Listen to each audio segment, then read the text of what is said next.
"You better get out of that wheelchair, fast, or you're gonna die," came the urgent warning from behind me. Desperately trying to stop the accelerating wheelchair, I could hear the cheerful voice of Tyler. I frantically pulled the brake of the wheelchair with my hands. He was a man careless with money, but still we were supposed to have pledged our love that day. While struggling on the unstoppable wheelchair, anger welled up in me more than sadness. "Ah!" I exclaimed as the wheel got caught in something and I was thrown from the wheelchair. A large noise echoed behind me, and I lost consciousness. The next day, when I woke up, I was in a hospital room. Looking to the side, Tyler was crying on the next bed. After a while, noticing that I was looking, Tyler started talking with a flattering smile. "Emmy, you're okay. I'm glad. I got hit by a car there, and my leg, getting more and more emotional." Tyler pulled off the blanket. There was Tyler's body with only one leg attached. "Hey, you're gonna help me, right? We're married, aren't we?" he pleaded. "I refuse," I declared. Tyler, dumbfounded, couldn't comprehend my refusal. "Who's gonna help, Pa?" I decided to vent all my thoughts. "My name is Amy Moore. I'm a 45-year-old illustrator. I liked being active when I was young, and I even participated in national swimming competitions during my student days. Even as a working adult, I enjoyed various sports. But about 2 years ago, I got a certain disease, and I can no longer put strength into my left leg. I did not hear the diagnosis directly, but with a leg that has little to no sensation, I cannot walk, and now I am living in a wheelchair. My husband, Tyler, is a year older, and we met at a group date. My house was originally wealthy, and my father was a well-known company president in society, so many people, both men and women, wanted to get in on that windfall. Actually, my father has never favored me or my siblings, and while it might have been a privileged environment, there's no return for pleasing me. But still, many people thought so and approached me, and I was sick of it. In the midst of that, only Tyler seemed to look at me, not the money, and our relationship developed. Our dates were picnics and mountain climbing, and anniversaries were at each other's homes. We were happily nurturing our love, and around the time we entered our 3rd year of dating, we got married. Our new home was very close to my in-laws' house, and they adored me, especially my father-in-law, with whom I shared a love for sports, and we often went to watch games together. We had been married for 10 years, hadn't been blessed with children, but we were still living happily. However, as soon as I started my life in a wheelchair, Tyler's attitude completely changed. He began to demand, as a matter of course, that my family pay for the cost of making our home accessible and for arranging a helper. Of course, my father didn't pay for that. I was originally planning to cover it with my savings and future salary. When I told this to Tyler, an unexpected reply came back. "Then the inheritance will decrease, won't it?" he said. "What do you mean?" I asked, startled. My illness was not supposed to be life-threatening. Even so, why do I have to be told about an inheritance? Startled by my voice, Tyler suddenly began to speak in a coaxing tone.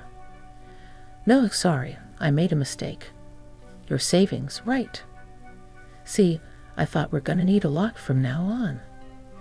I was not convinced by Tyler's poor excuse, but since he hated reducing our marital assets extremely, I reluctantly told myself that maybe it's just his stinginess again. After that, Tyler often mentioned inheritance or insurance, gradually stopping making excuses and started suggesting things like, "Let's switch to a more expensive insurance."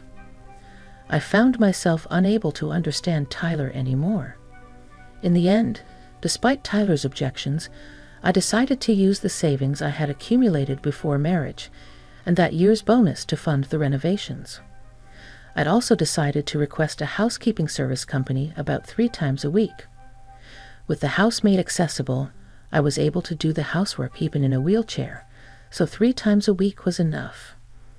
The person in charge was an older woman with a good demeanor, and it became my pleasure to have tea with her during breaks. However, it seemed that Tyler didn't like the woman in charge, and he often complained.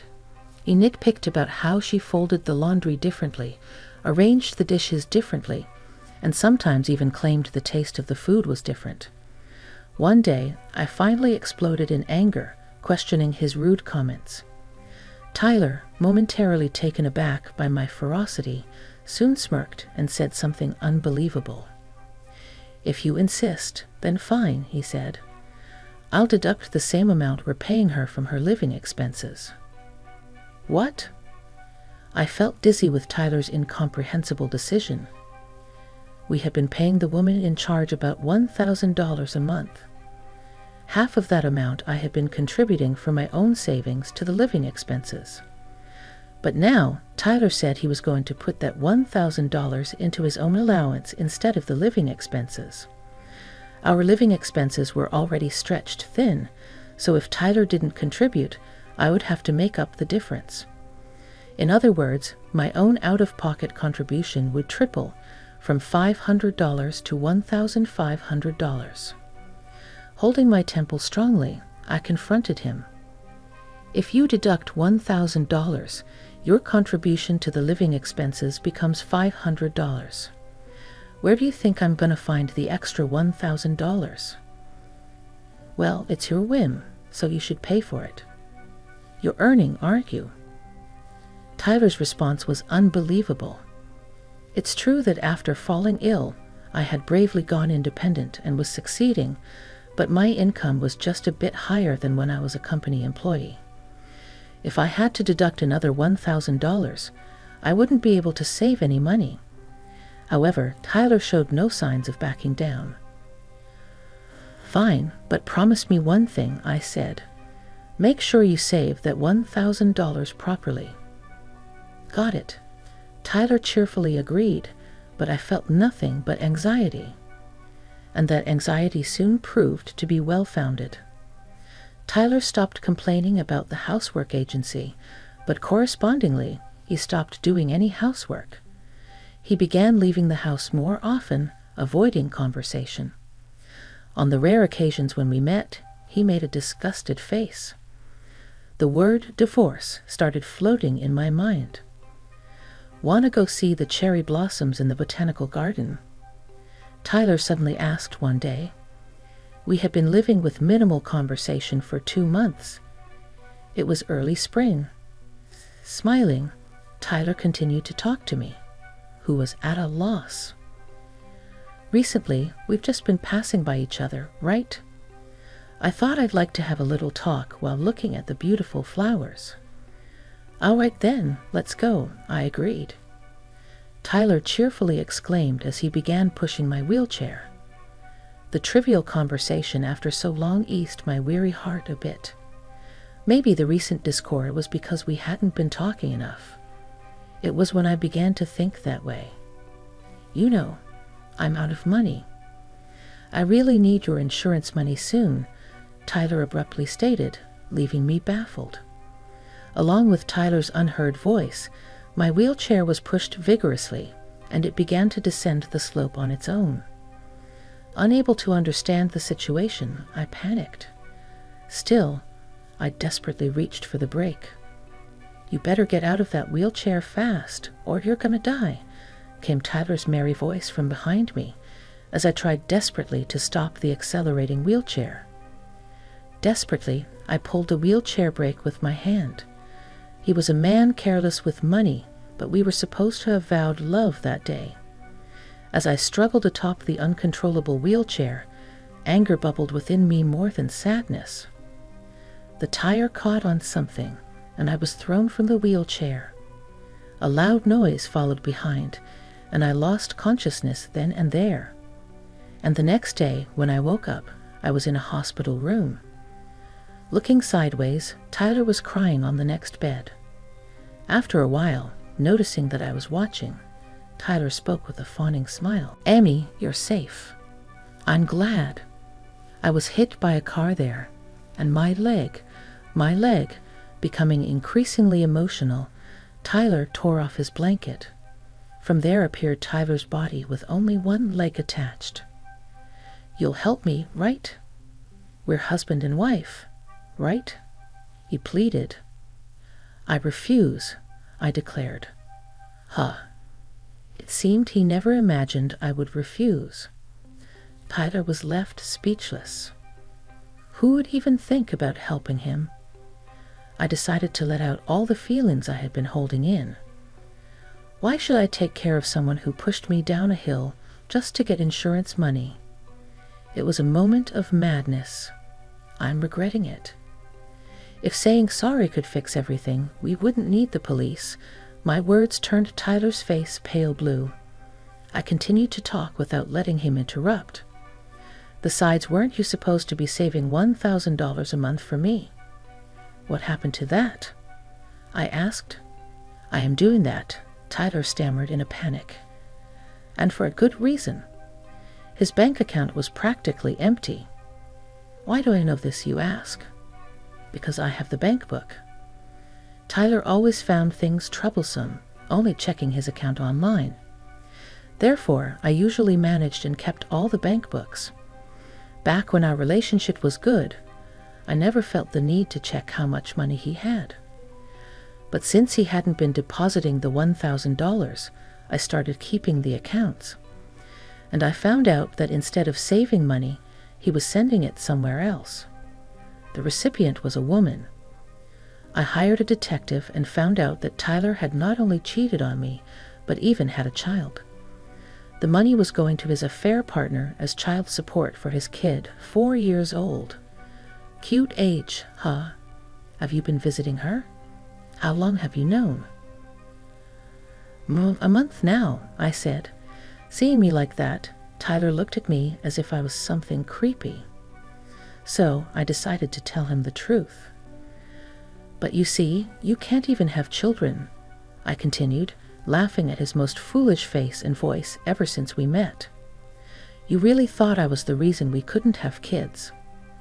"Well, I was considerate and didn't tell you, but your father knows." "It's a lie." Blood completely drained from Tyler's face.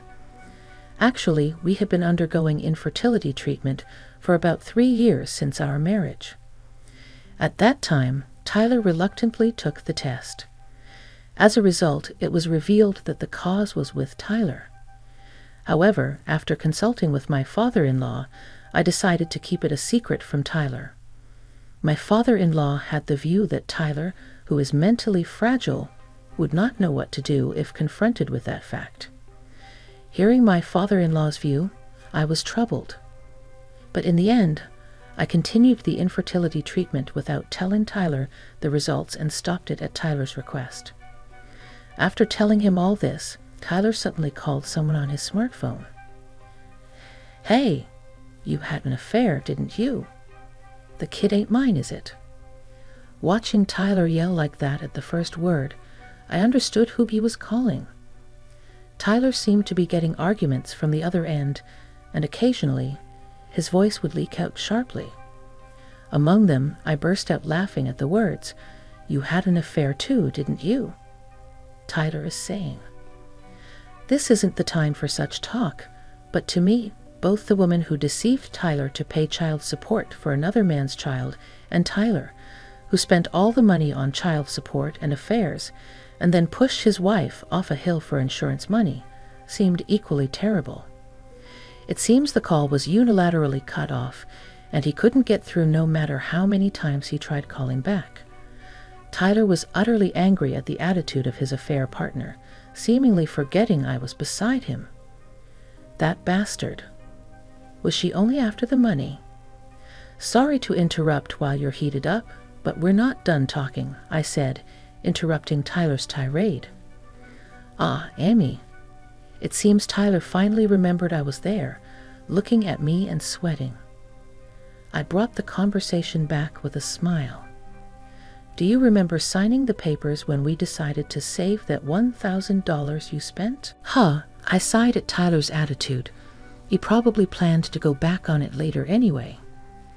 I picked up my smartphone from the table and showed him a photo. See, it's written here, right? In the event of misuse, divorce, and the entire amount spent up to the discovered month will be paid to the wife, Amy. It's a scam. That was not there. Oh, but it's properly checked, and there's a signature too, right? It's even notarized, isn't it? Tyler looked frustrated, then immediately appealed to me with desperate eyes. Come on, Amy, I was just possessed. Please don't say divorce, okay? Besides, I can't pay such a large amount. Divorce is settled. I can't do it anymore. But don't worry, you can pay the spent amount in installments. Seeing me like that, Tyler had a face like he's the victim. I sighed and called out to the figure hiding at the entrance of the hospital room. Please come in, Dad. Seeing his father-in-law enter the room, Tyler shouted, My father-in-law. His face red as if his veins might burst.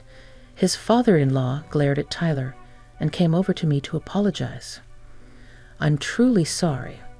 I won't ask for forgiveness, and it's fine if you don't. Please file a complaint. I'm really glad Amy is safe. Thank you. He must be crying. Large drops of water are falling onto my bed. I glared at Tyler, the reason for making my beloved father-in-law do this. What, don't you feel anything seeing this? It's your fault, always spending money and yet earning more than me, and a rich family is stingy. I don't know why I married you. So you are after the money too? Feeling like all the beautiful memories have been tainted, my voice is the lowest it's ever been in my life. Tyler is surprised, looking at me, while I'm surprised at myself for deeply loathing Tyler. I put on a smile. Well, marrying for money and in the end having to pay repayment, huh?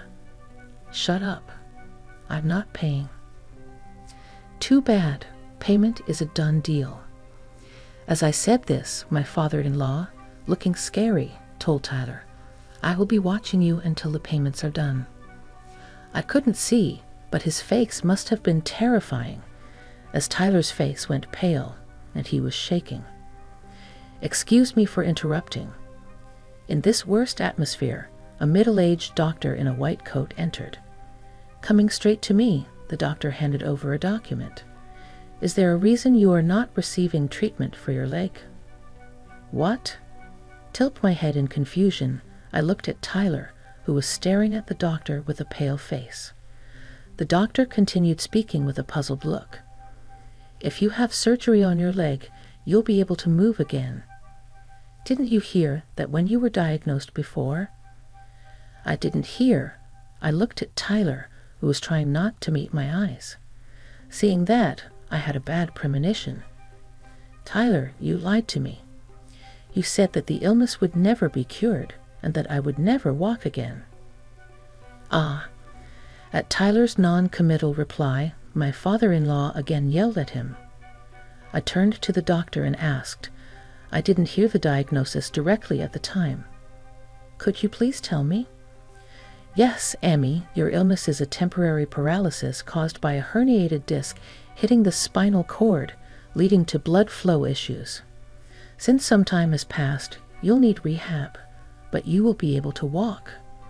I couldn't stop my tears at the doctor's words. I was wrong to trust Tyler and not hear the diagnosis, but my disgust for Tyler, who lied about a problem involving a person's life, grows by the minute. There's not a shred of affection left. Tyler, what's going on?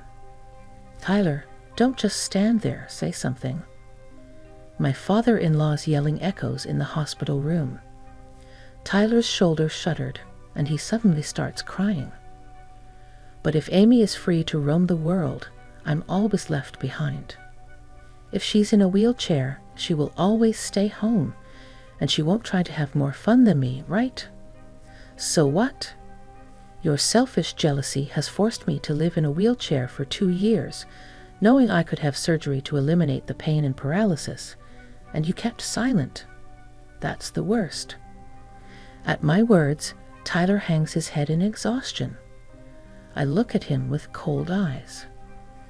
Both the doctor and my father-in-law seem angry at Tyler for selfishly denying me my chance for treatment.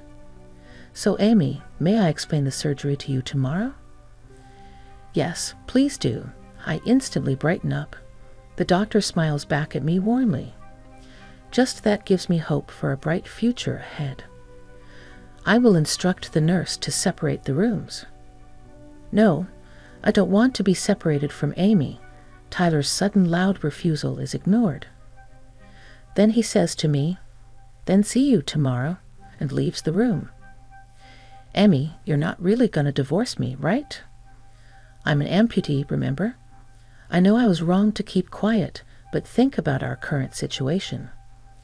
Despite my father-in-law yelling at the incredibly selfish Tyler, he stands his ground. I silently watch, but seeing no sign of it settling down after about 10 minutes, I reluctantly speak up. Then I'm gonna work, and you'll handle the chores. If you ask for a service, you'll pay for it. Oh, and I'll deduct that amount from the living expenses. Huh? I can't live like that. What are you saying? What? Was it strange? It's strange. Be kinder to me. I'm in a wheelchair for life. Tyler said so, his breathing harsh. What I had said was all that Tyler had said to me, but Tyler seemed to not notice. Hey, do you realize? Realize what? What I just said is what you said to me. As I said that, Tyler finally seemed to notice, his face turning pale as he froze in place. My father-in-law had also forgotten to shout. His face turned pale. It must have been a big shock to learn that the son he had desperately raised had said such terrible things to his wife. Well, let's talk through lawyers from now on, and about the compensation too. Wait, Emmy. As Tyler called my name, a nurse came into the room.